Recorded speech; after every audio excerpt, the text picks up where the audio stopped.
I want me some glory hole.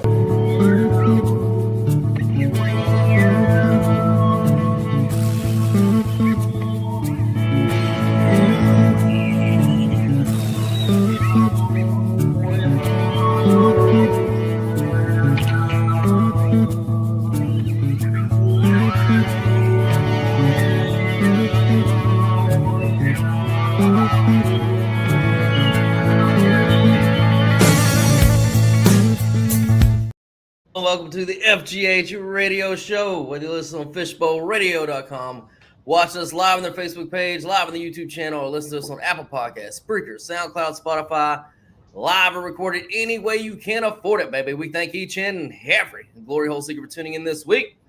I'm your host, Bo Stevens, and I'm back. I'm back, baby, and I'm joined by my buddy Longhorn. Longhorn, what's up, buddy? Back from Jamaica and still look fucking whiter than shit. Bullshit, motherfucker. I'm dark as fuck. I don't know. It's just good lighting. Looks more like a reddish, Irish, reddish tan. You're just mad because I'm always more tan than you, and you've always been tan, and I've never done that, and I'm always more tan than you. Yeah, all right. Well, we are FGH. We fight about tans, and we also make football picks occasionally that win all the time. So what do? Well, we make you money during the football season. We can be located. Producer Mandy, do we have the scroll of the socials down on the bottom? Where we do. We got them going. So you can catch us anywhere on those socials. But the most important one, if you want to make all the money this football season and bust up those books really good, you got to go to that Patreon page, patreon.com/bet_FGH. We're posting free picks over there all the time on that site. We do it here on the radio show every Saturday mornings, 10 to 11 a.m. on Fishbowl Radio Network. And, of course, during the season, we got 2 podcasts. Anywhere you get your podcasts where we do the Football Glory Hole podcast and more free picks over there. So we sprinkle free picks everywhere to try to get your business and earn your business. And like I said, the best way to do that is go to the Patreon page and become a free member and then go from there. And then maybe we'll put out a free bet of who's going to get darker this summer. I don't know. Like it's I don't know how do you even make the odds on that? Who's setting the lines? I will figure it out. Who are the judges? Like what do you? I don't know. But that's the stuff we do. So we're doing some off-season football work. Most of us going over some rosters, and today we're doing a little quarterback battle-ish type stuff because believe it or not, some of these teams don't know who is going to be their starting quarterback exactly in about 2.5 months. That is a tough scene right there. But before we get into that, let's go. Oh, it's our sponsor, TexasTelehealth.com. Look, if you have perpetually white skin like my buddy Longhorn, and you just cannot seem to get tan, eyes. No matter how much money you spend on fake tanning beds and all these other things, don't worry about it. My buddy, Dr. West at TexasTelehealth.com, has got a way to fix that. He's got some peptides he can put in you. He's probably got some skin toner he can go over. I don't know, but he'll figure it out. Next time, Longhorn will be darker. We promise. Because he goes to Dr. West. I do, and you should too. Because at TexasTelehealth.com, they treat everything with a common cold, flu, ED, VD, and weight loss too. Get that Ozempic, baby, for $119 for a 30-day supply. And your consultation is always free with accepted health insurance. So whether you got a pee that's turned green, a little too much size around your thighs, or yellow shit coming out of your nose, lungs, and eyes, go to TexasTelehealth.com right now and tell them that FGH sent you. That is Texas, TELE Health.com for all your medical needs. And with that, boys and girls, we are going to get into the radio show. So since I have been gone, Longhorn's going to lead us through this quarterback wilderness that we seem to find ourselves in, even though, like you said, we're about maybe 30 days from the first preseason game. So oh my God, some of these people better figure the shit out. Well, I guess the end of July is the Hall of Fame game. Yeah. Holy shit. Well, look, and it's not unusual to have some quarterback questions going into a season, but I did a little research for the show, surprisingly, and I got 10 teams that there's at least a new starter or we don't know who our starter is going to be. And if you really want to get technical, it'd be like 4 teams that don't, as of right now, have a quarterback battle. And I don't think that's including Daniel Jones and AR-15 injuries. So, we can go down the list, but let me just do the list, Bo Stevens, and you can kind of like pick which one you want to start with, whichever one fancies you the most. So the 4 teams I've got that do not have a locked-in starter as of right now are New York Giants, the Cleveland Mistake by the Lake Browns, the who are the the New Orleans Aints, and there was 3 main ones, and then there was one that I put a question mark on because it's not technically a question. Oh, it was Indy. Sorry, Indy was the 4th one. So like it's 3 for sure, and then Indy if you want to count the 4th team. So which one do you want to go with first? Well, you said Cleveland.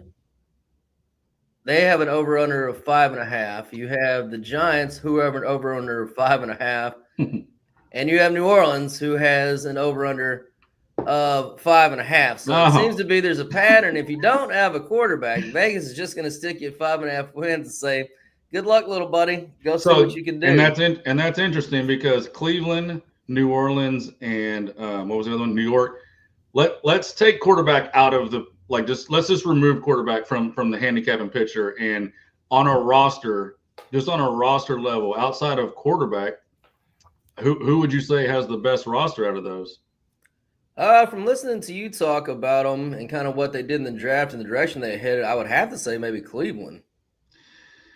Yeah, see, my initial instinct would be Cleveland, but man, you know how I'm liking the direction that New York's doing with their overall roster. Again, outside of quarterbacks, so I think it's clearly either Cleveland or New York Giants, and then I think it's clearly New Orleans running 3rd on that. So, but yeah, it is pretty interesting that Vegas just says, you know what, you don't know what you're doing, we don't know what you're doing. 5.5, come and get it. And if you think that through, I mean, New Orleans, I think you're absolutely right, is in the worst position roster was. Secondly, it's a brand new head coach, which we don't know if this kid can go. We know he, coaches offense pretty well, but we don't know if the fat midget is going to make a good head coach. So you got a rookie head coach, you're lost in the wilderness in quarterback, and you got a terrible roster. What would you say that you do here in this year 1 for New Orleans? How do you not just slam the under? I don't know. I know we will be. So that's the only way to bet that team. Yeah, it's I don't want to go as far as say it's a terrible roster. It's just a terrible setup with the quarterback that they're going to be rolling with. But yeah, again, it's none of these are good situations. Although if you look at New York, they're probably rolling out with the best, assuming it's Russell Wilson, which I think most of us assume it will be him. They've got the best, instant starter, I think.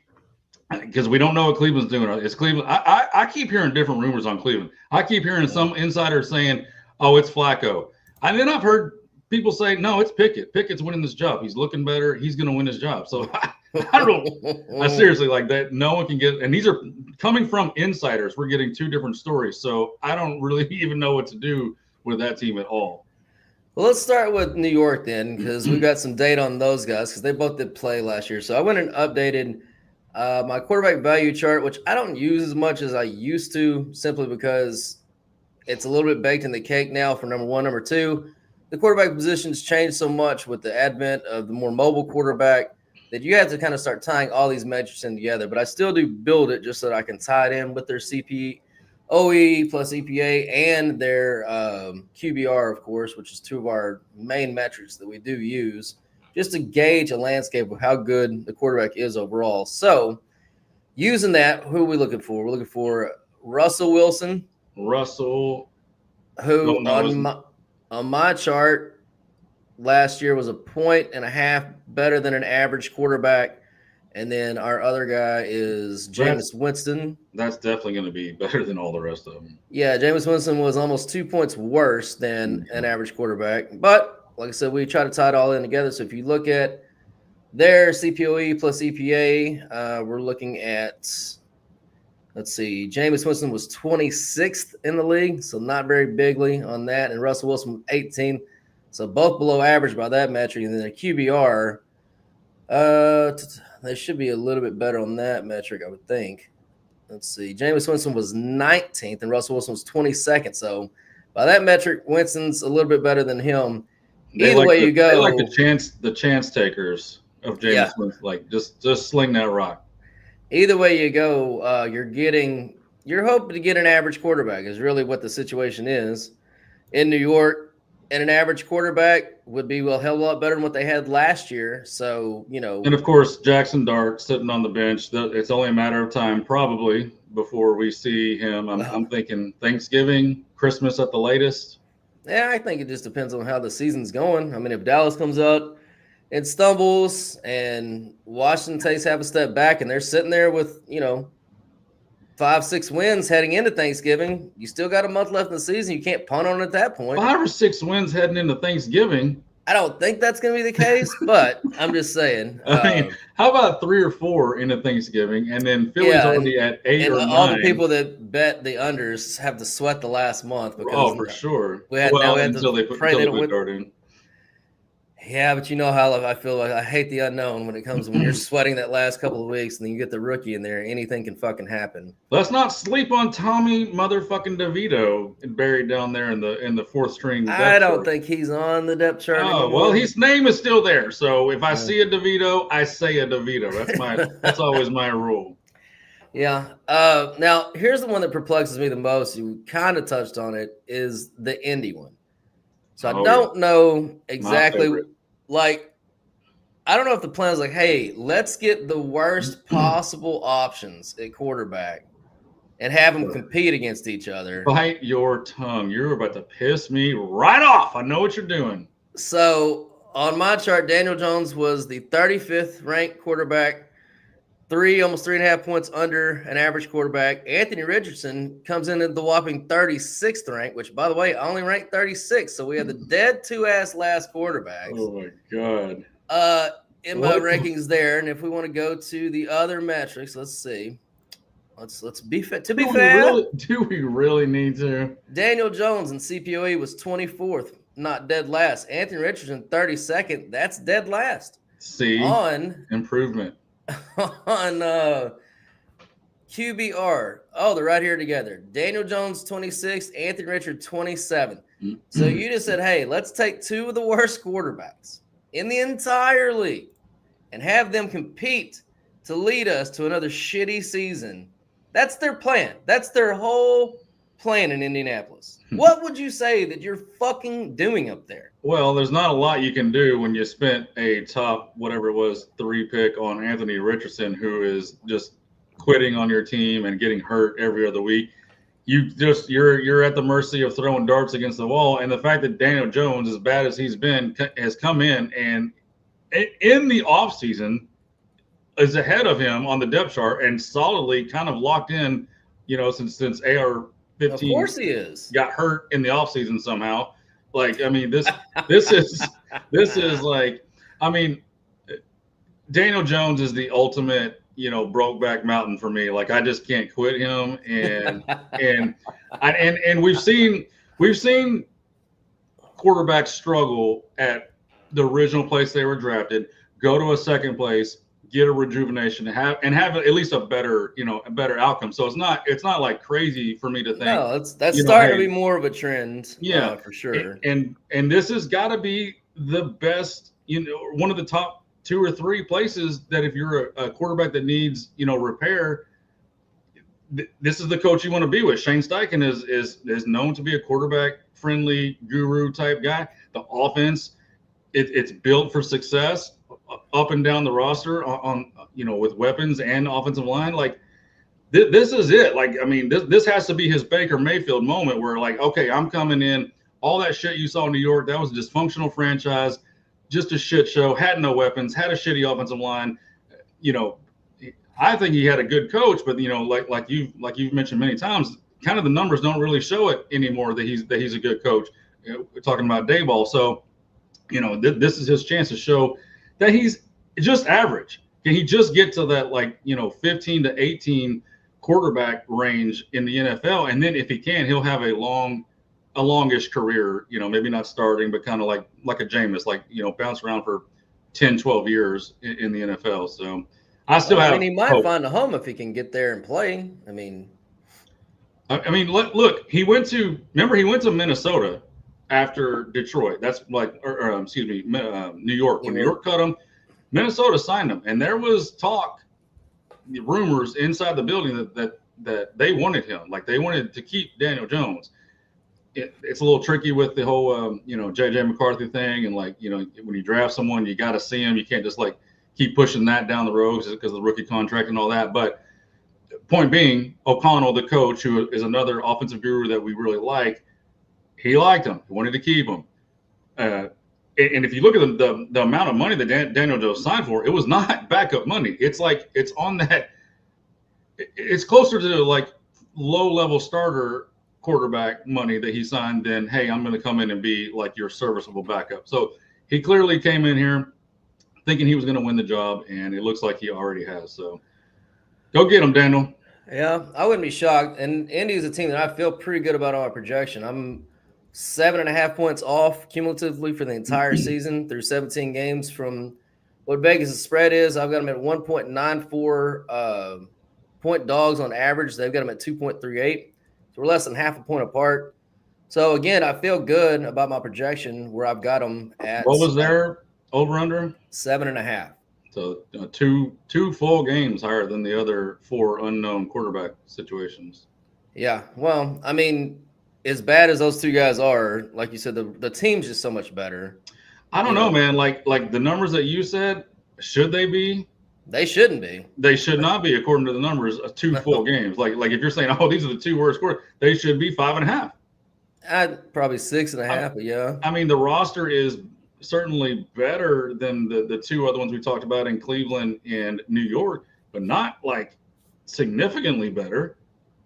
I don't know how they're getting 2 full games. So that may, even though I like Indy and I'm excited to see what Daniel Jones can do, based on what your numbers say these quarterbacks are, I don't know. That's a tough one to swallow if you're taking the over on 7.5.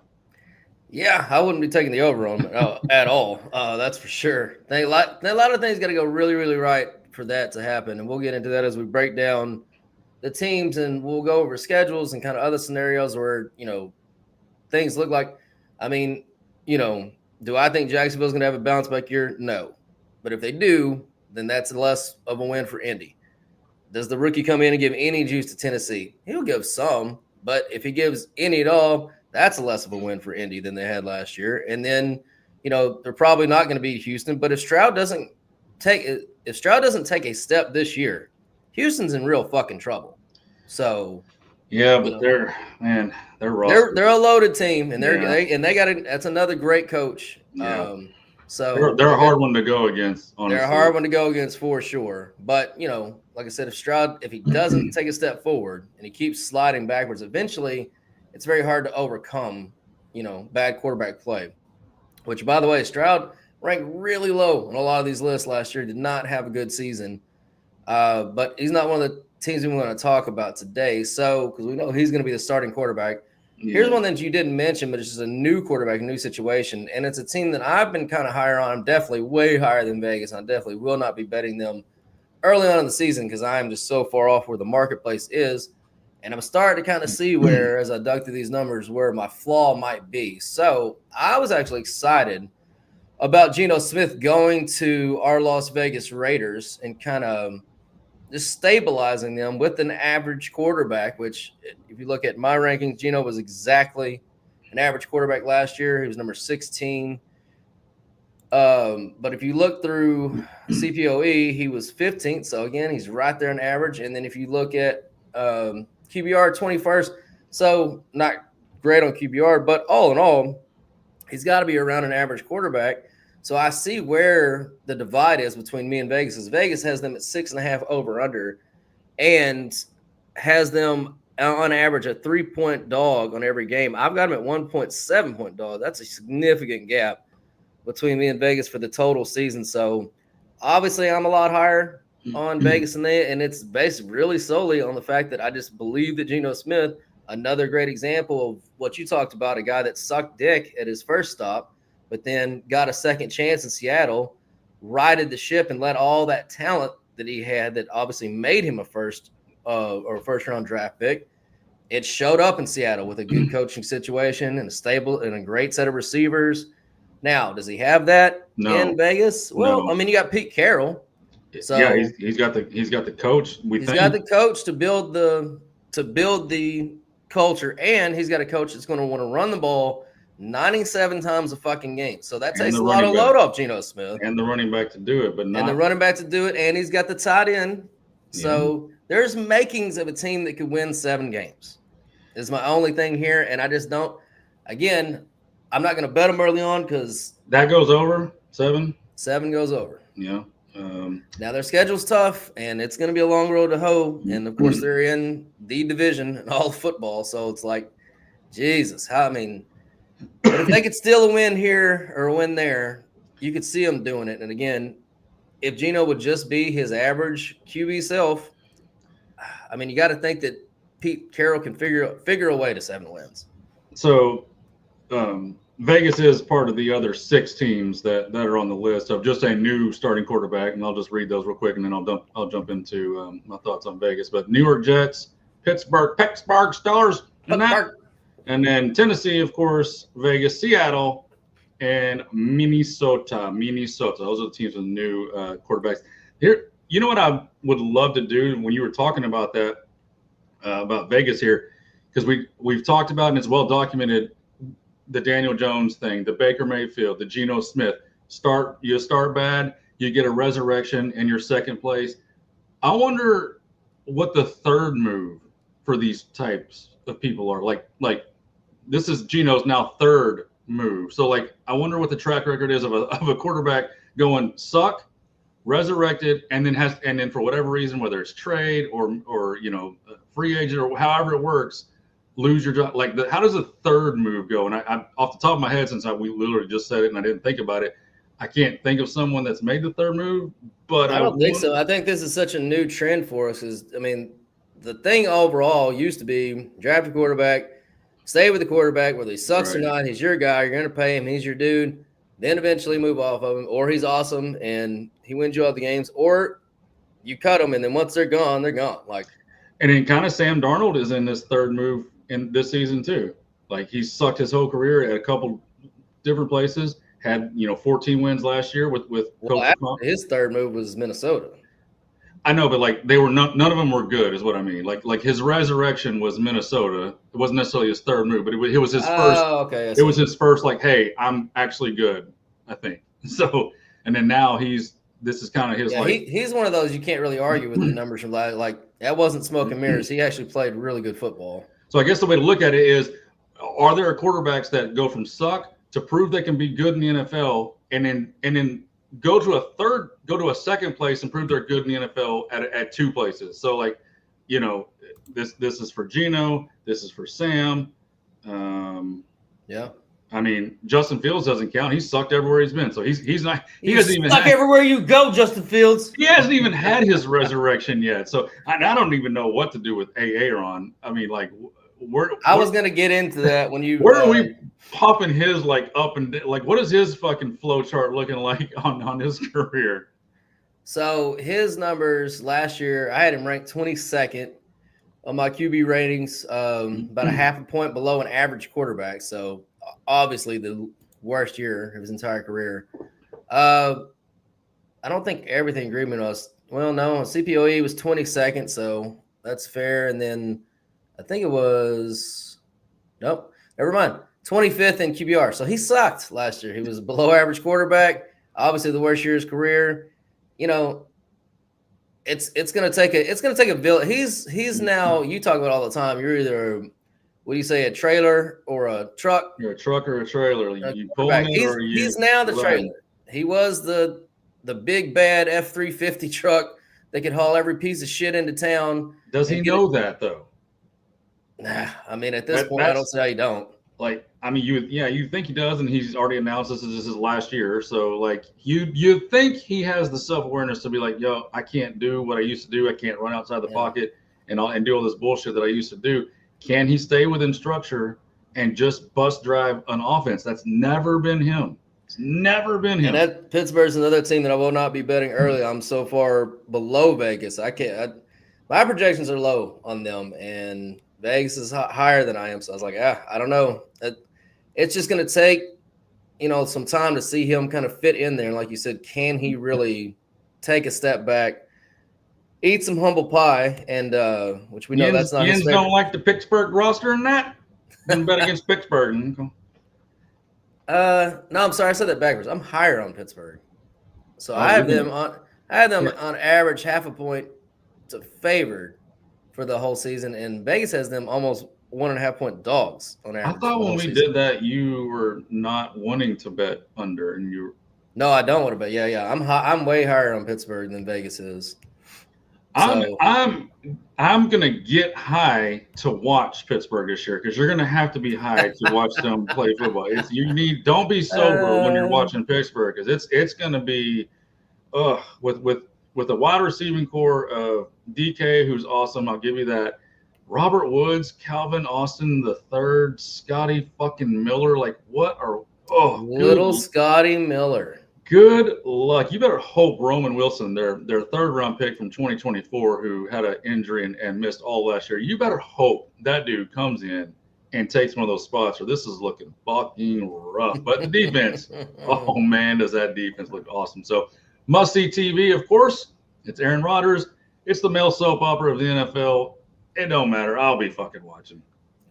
So we talked about Cleveland a little bit. You touched on them. So I don't have any data except for Flacco, who was 21st in my rankings last year. So it's just ahead of Aaron. Not bad for a 50-year-old. Not bad for a 50-year-old who literally hadn't been able to move his entire life. So he is like you know what he is? He's Vinny Testaverde. He's like a reincarnation of Vinny. He just won't die. Yeah, it's big, strong. Like he'll be able to throw it 70 yards when he's 70. He'll just be able to get out there and grab a ball and just toss it. Apparently, he did not have enough stats to make the QBR list or the CPOA list, so don't have that on that. But he was below average. At this point in his career, that's just what you're going to get. I know they had a little run where they won some games a couple years ago. And where was he at? Was that Indy? He was Indy. I mean, like he's Cleveland. He's been in Cleveland before. Like, I mean, he's had a spell there. I can't get any consistent reporting out of Cleveland on who's actually gonna take this job. And you can't go in with 4, quarterbacks. I wouldn't assume.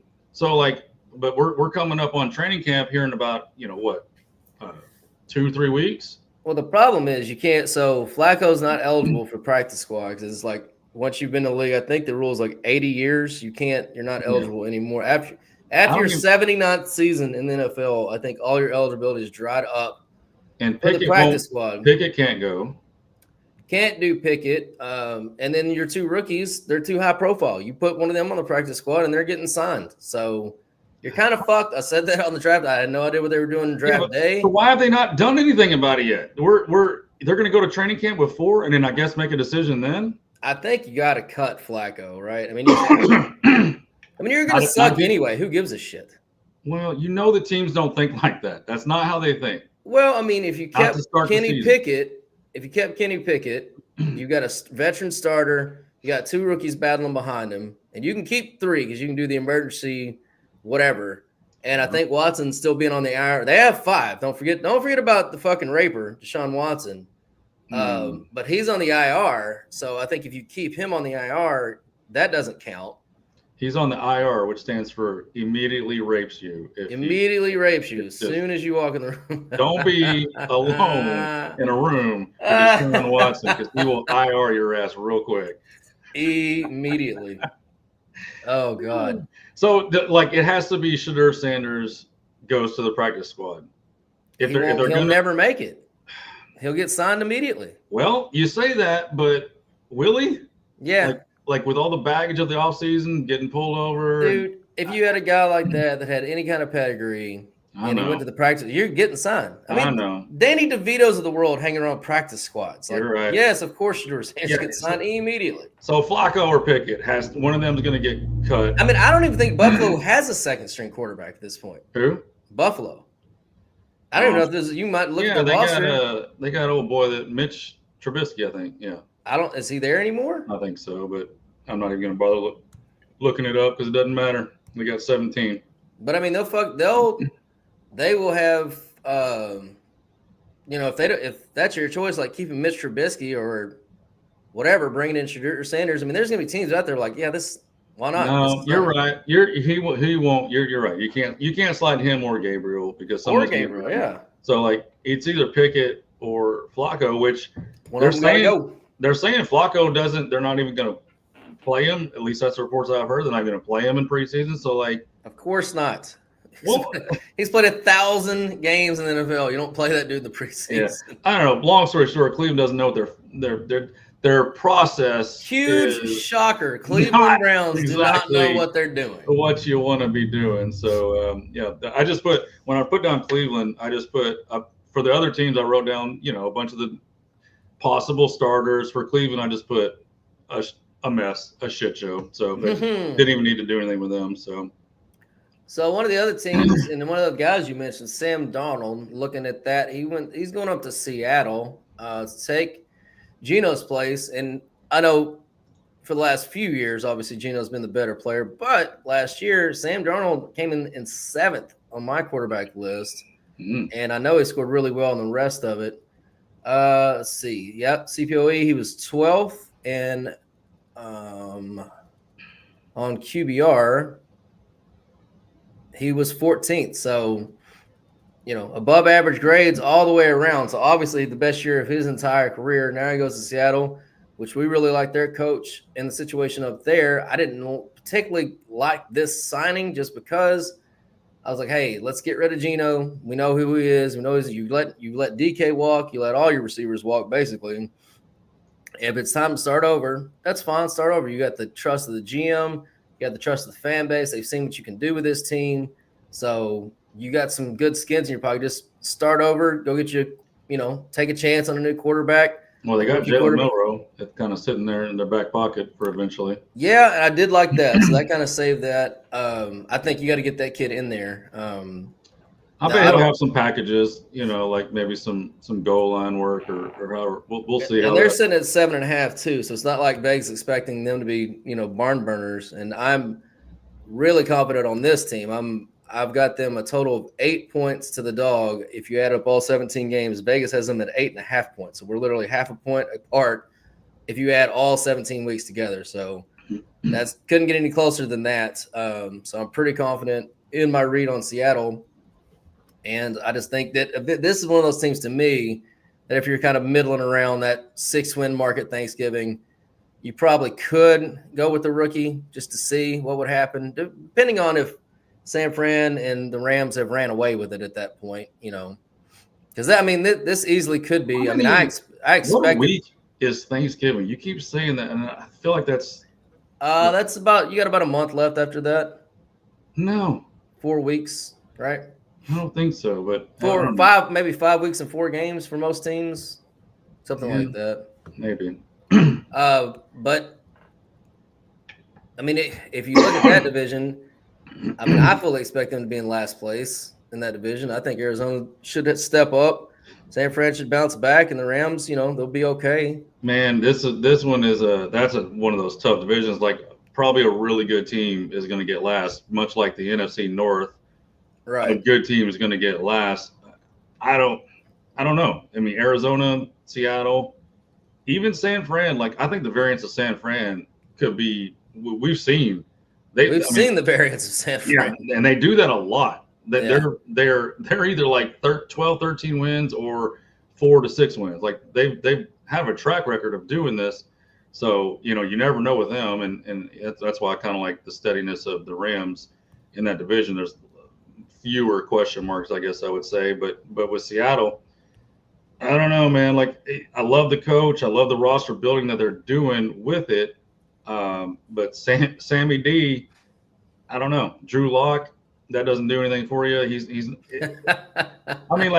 If Sam struggles, certainly they'll go to Drew Lock because that's just what you do. You go to a veteran quarterback who's played in the NFL. But it really depends on if you get like post Thanksgiving, like you're talking about late in the year. It kind of what has Jalen Milroe done in some of his packages? How has he looked in practice? Can he at least function in the offense? Because if you put him in here, you got a whole different offense. This is not Sam Darnold, Drew Lock offense. This is Jalen Milroe changing the dynamics of what the offense looks like type offense. So they got that. That's something that's going to be fun to watch, the growth of him, if we even see it at all this year. So with the talent around Sam Darnold, he should be okay, unless he just is dead. If he's brain dead and whatever happened to him last year sent him back into that first 4 or 5 years of his NFL career. I don't know. All the ghosts came back because of Detroit. Yeah, if all the ghosts came back, then this is gonna be a bad year, and we're gonna see probably Drew Lock and Jalen Milroe. If he can capture some of that, shit that he had going last year with a much less impressive offensive roster, then they'll middle around and hang in there till the end for sure. Well, he did have probably the second best receiver in all the football, so that never hurts. In Minnesota? Yeah. Oh, and weapons all over the place, and a great offensive mind for a coach. Yeah, like he had the great setup for sure. Yeah, so that's gonna be the questions. Can he? Because I read you Gino's numbers from last year. Basically, he's the quintessential at this time and place, the average quarterback in the NFL. So, can he just go up there and be average? Can he go from being really good, top 10 last year, just down to average with this team around him and in this situation? That's going to be really the question. And if he does, maybe they slide over that 7.5 win mark. If he doesn't, obviously odds are they're not. So that's kind of what that comes down to. What was the other teams on your list? Well, did we go over New Orleans? No. And I want to do Minnesota after New Orleans. I don't have a lot of data on the guys from New Orleans because they kept playing like a start here and a start there. That's just a tough scene. I don't like any of the. I mean, I liked my boy Hayner at Fresno State. He's shown no ability to come in and play at this level. And I never liked your boy. Spencer Rattler. Spencer Rattler. Never liked him ever at all. Not at OU, not at SC, ever. I don't think it's necessarily fair to judge any quarterback on what they had on offense last year. Like they ain't gonna have anything better this year. Yeah, they will. I mean, as far as health goes, they for sure will. Olave was out. Rashid Shaheed was out. And then Kamara, I think he stayed in, but he was kind of dealing with injuries. Like, do I want to play? Do I not? That is 1,000 years old anyway. And the offensive line was riddled with injuries last year. Like, it was. I'm not saying that either one of those quarterbacks is going to be good, but you got to have a fair evaluation of young quarterbacks. And at least with this one, whether it's Tyler Shuck, Spencer Rattler, or Jack Henry, whoever it is, assuming health, this is a way, way better situation set up for success, better than it was for any of them last year. They're set up to win 3 games. So good job, New Orleans. I mean, it is possible because you've got a roster that's just really hard to read. Like the defense looks good on paper, but who gives a fuck? Like we've seen a million. What are they? What's my saying for them? Be awful for Arch. They want to bring the hometown boy back to New Orleans, baby. He's coming home to play for the Aints. Well, there's like a lot his grandpappy did. There's a lot of quarterbacks coming out next year, so you might not have to be like in the top 2 to get Arch or even top 1 because there's it depends on where he finishes out the season. But look, this is starting to look, assuming health, what they've done is build this offensive line. They're building it, inside out, which is what I like. They've spent since 2020 to 2025, they have 4 first-round offensive linemen, and then 1 second-round offensive lineman, Eric McCoy, who's their best offensive lineman. So they have put resources into this offensive line. Hasn't necessarily paid off yet. You've got a couple of these players that are like, are back and forth. Like, are you going to be good, or should we give up on you? Should we move on? So just because you're a first-round pick does not mean that you're a good first-round pick. But they've thrown the resources into this so that a rookie quarterback or a second-year quarterback can come in and at least feel comfortable within a new system with a new head coach and at least say, hey, let's start here. Let's start fresh. Let's get a new system and see what we can do. So, although I do agree with you that this is a team that's going to win, 3 to 5 games, if you're a fan of the Saints, you can have some things that you're looking forward to in the building process for sure. Yeah, look forward to Arch Manning, baby. That's what I look forward to. How about my Minnesota Vikings? Oh, the Minnesota Vikings. Which you'll have no, I mean, you're I don't have going any to have data on yeah, JJ's got no data. Yeah, no data. So take that for data on JJ. Take that for data. You can't poo-poo my guy because you got no fucking data to prove me wrong. You got nothing because there is nothing. Exactly. Is that good? Is it bad? I don't know. We'll find out. But man, I fucking love it. Step back real quick to the States.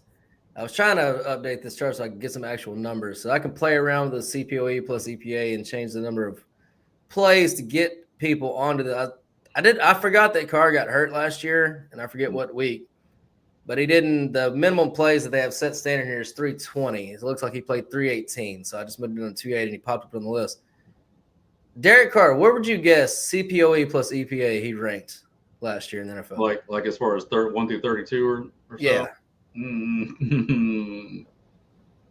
27. That would be 12th, sir. Right behind Mahomes and right in front of your boy Sam Darnold. So you're telling me that either one of those guys, any of those guys in New Orleans is going to do better than that. And I don't have a QBR for him because I can't adjust that data to get him. And they have their own set of standards as far as minimum plays, whatever. They like to keep it basically to 32 even ranked quarterbacks. Now, Spencer Rattler has pulled him up since because I moved it down to 280. He actually played 285 plays. I didn't realize that. So there's 38 quarterbacks now listed on this with 280 plays or better. Mm-hmm. Where do you think Spencer Rattler ranks 1 through 38? Well, I feel like you're setting me up, so I'm going to go 38 and just go low ball as far as possible. Oh, man, you got no faith in your guy. He's number 37. Come on, man. See, that's why I did Come on, man. That's why I did it that way. Well, look, Carr, I don't know how he even ranked that high, honestly. I mean, he was the king of sparing you to death. He could spare you to death. Make no mistakes. He's like the Aaron Rodgers without the super talent. He'll just get out there and not make any of the big plays that Aaron could make in the past. No. But he's not going to kill you either. So yeah, it's He just went out there and spared you to death his whole career. That's what he did. He was the most frustrating quarterback to watch. I swear to God, like actually watching him on TV, you just want to pull your hair out. Like, dude, fucking why? Like, I mean, because he doesn't suck, so it's just frustrating. Like, dude, take it. Like, you have the talent. He doesn't suck, but he never took the step to be good. No. That was the thing. Like, he was like, you're literally blah forever. So they got Sam. We're on Minnesota. Well, are we on Minnesota now? Yeah, we can skip. I just wanted to put that out there. Yeah, so JJ McCarthy's got Sam Howell behind him, and that's about it. So basically, it's JJ, you got this, or we're in fuck city. So I know you got no data on JJ. No data. And if you've been watching any of the social media stuff I've been putting out, you know that I'm all the way in on JJ this year, and it has mostly to do with the situation and the coach and all of that, more so than JJ himself. But everything that's coming out of camp sounds good, looks good. Let's keep this thing moving. Let's keep it rolling, and the roster looks fucking nasty. So I'm all in on this guy. I've posted on our Patreon page that the odds for him to win Comeback Player of the Year, because, first of all, awards love quarterbacks. They're the ones with the ball in their hands. They're the ones they get all the fucking hype. So if he can come in here, coming off that major injury last year, not playing at all, and win this division, I mean, it's a lock. It's got to be a lock, right? I mean, yeah. I love that bet. Yeah. So. But that's a lot of ifs, because there's 3 really good teams but in it's this like division. I always equate those kind of bets to just like drawing in poker, like in Hold'em. Like, let's say if you're going to stay in there and bet on the river, it's a lot of ifs for your card to come up. But if your card comes up, you win. You got the nuts, right? Yeah. Like if you got the ace of clubs in your hand and another club and 2 clubs on the table, if one more club hits the fucking table and there's no pairs out there, you win. You've got the nuts, you win. So if your scenario comes through, you are going to win. That's why I like those kind of bets. Like, yes, it's the big gamble, but if if the game will hit. Nobody's going to steal that away from him. Right. Yeah. I mean, the only way it could is if Aaron Rodgers takes Pittsburgh and goes and wins the North, and they're fucking looking like they're headed to the Super Bowl. Then you're real fucked because Pittsburgh is that a comeback? What's that a comeback from? The worst year of his career? That's not how that works. Usually it's almost always an injury or some sort of, You're probably right. I don't know that I don't pay that good attention to that award. I did think about Aaron Rodgers, but he's not coming back from anything. He just sucked last year and went to a different team. Like that's not coming back. And he played all year. What about Kirk Cousins mysteriously showing up somewhere? Well, we didn't even talk about him. Like, where the fuck is he going to play at? Well, dude, the rumors on him where he was like before Cleveland signed Flacco and before they drafted 2 goddamn quarterbacks, Kirk Cousins was like, Cleveland. They should sign him anyway. Let's get 6 in here, baby. Yeah, why not Cleveland? Let's just get them all in there. Someone has to work. Oh, yeah, I'm sitting there staring at his name in the middle of all these charts and like he's saying it. He's going to stay in Atlanta. Is the latest I've heard.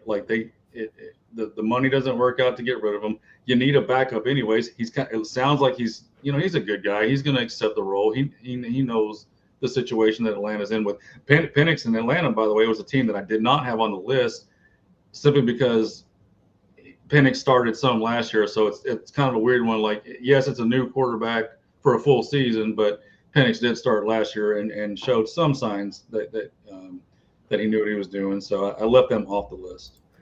Yeah, it's one of those teams that I'm way fucking off. I'm so much higher on them than Vegas is, just because you've talked about it a couple of years. What they've done on the roster, they've done a really good job. And I mean, Cousins wasn't good last year, so if I can just get a guy that's average 8 wins. I mean, they won 8 games last year with bad Cousins and not particularly great play from Penix in a couple of the starts, but wasn't terrible either. If he could just be that level, or even I ran the number with Kirk Cousins' level, they easily win 8 games. Again, if he just plays to the level that Kirk Cousins did, which again wasn't good last year, he's 18th in CPOE plus EPA and 23rd in QBR. So it's not like he was burning the fucking barn down. So, and he was 18th on my list. So if I just get Penix to land in that area, I mean that's 8 wins. We got a couple minutes left here. Let's sneak in one wild card, bitch. Wild card, bitches. Possible quarterback battle. How about them Dallas Cowboys? Is that a quarterback battle? I don't know. No. I don't know. Is Dak gonna play? Is his hamstring still on the bone? It's in the bone. It's in the bone. I can't tell. Is he gonna play? We'll find out. We got that stud Joey Milton sitting right behind him. 6'5", 230, runs a 4.40. Just like in Days of Confused, the grandma that kicks everybody's ass. He's ready. He's healthy. He's taking all the snaps. Is there, Bo Stevens, a quarterback battle in Dallas? I mean, I think there has to be. And that's another guy that could ruin your J.J. McCarthy birthday party. Comeback player of the year card. Joey Milton, get him in at plus $9 million. No, not Joey Milton, Dak Prescott, because he did get injured last year. So if he comes back and the Cows are good, which I don't think they will be. I don't know. You're fucked on that for sure. He played enough last year. I don't think he counts. Well, he did actually play quite a bit, and he was awful. He was 27th in my quarterback rankings. He was 1.5 points worse than an average quarterback last year. And I'm not alone in that evaluation. He was 27th in CPOA plus EPA behind Daniel Jones and Bryce Young. Go get him, Daniel Jones. I knew I believed in you for a reason. And 29th in QBR, barely ahead of his backup, Cooper Rush, who ranked 30th in QBR last year, because Cooper Rush did play enough to qualify for that. Yeah, and worse than Sugar Bridges and Anthony Richardson Jr. So the only 3 quarterbacks worse than Dak QBR last year were Cooper Rush, my boy the mustache, and your boy Will Levis. That ain't good company to be keeping. So, and that was before he got hurt. Just keep that in mind. Let's not say this out loud because I don't want him fucking up my JJ McCarthy plus 1,200 to win comeback player of the year posted at our Patreon page. You can see right now for free. For free. All right, Longhorn, tell them about it one more time and get us out of here. All right, we are FGH. We are the fastest growing football handicapping platform in the world. We are the only ones who will live stream during the season, during the off season, so you can come on the camera and join us and talk shit about football, talk about our bets, the wins, the losses, the kick in the nuts. You can find us on the radio show right here every Saturday mornings, 10 to 11 a.m., Fishbowl Radio Network, twice a week on the podcast during the football season, and of course the Patreon page, patreon.com/bet_FGH. So people, stop throwing away your hard-earned money on the guessing game. Let the pros do the heavy lifting. So sign up, tell a friend, and join in on the fun of watching football, drinking beer, and never pay a bookie again. Come on. Ah, damn it, people. Never pay a bookie again. Steven Tyler, take us out, baby. I want me some glory hole.